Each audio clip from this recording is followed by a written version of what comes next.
Chickarees, North American red squirrels of the backyard.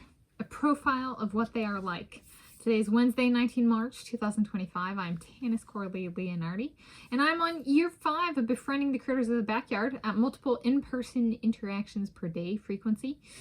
I, Tanis Coralee Leonhardi, she, hers of Seattle, provide a profile of what the Chickarees, North American red squirrels, are like, including temperament and eating/foraging habits. So I'm going to show you a picture that I took on 15 January 2024. It's a little blurry.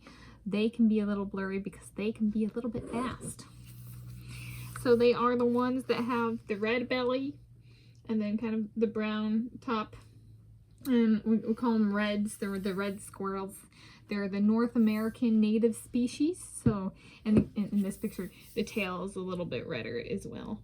A little bit redder and a little bit blacker. And then the brown body.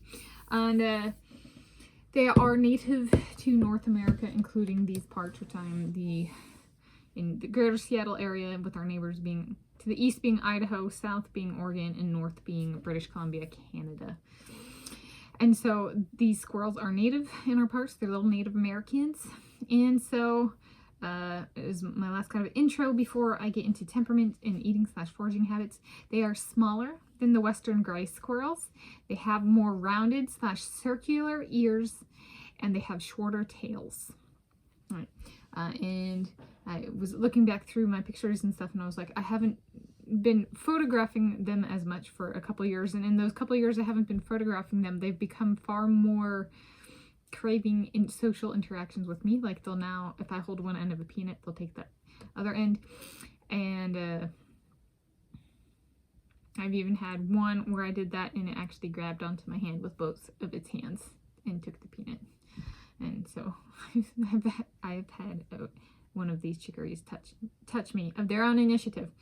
And so if we do ever domesticate, or I do, or they reproduce and we're able to adopt them, here's a profile of what they are like. And temperament, they are the most territorial of the critters of the backyard, especially like the small rodents. They are very, very, very territorial. Okay.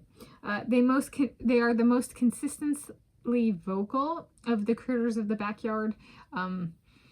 Second place goes to the barred owls, and I'll say here vocal at a threshold where I can sit in my room and I hear them. The towhees and the sparrows and the juncos and like they're very vocal as well, and I'll wake up in the morning to bird songs. However, I've also woken up in the morning and I'll open my eyes and I'll hear pew pew pew or and it's one of the these little red squirrels, the northern chickarees. So or the owls will be out there talking. So they're the most consistently vocal of the critters at a certain like acoustic threshold of I can hear them through my closed windows. Okay, and so yes, they're up. Barred owls are not far behind. Oh, there's a towhee. He's like, don't forget about me. Okay. Or another little bird. And then another temperament, which is very much worth noting, especially if we were to adopt them and we were to make them an indoor squirrel.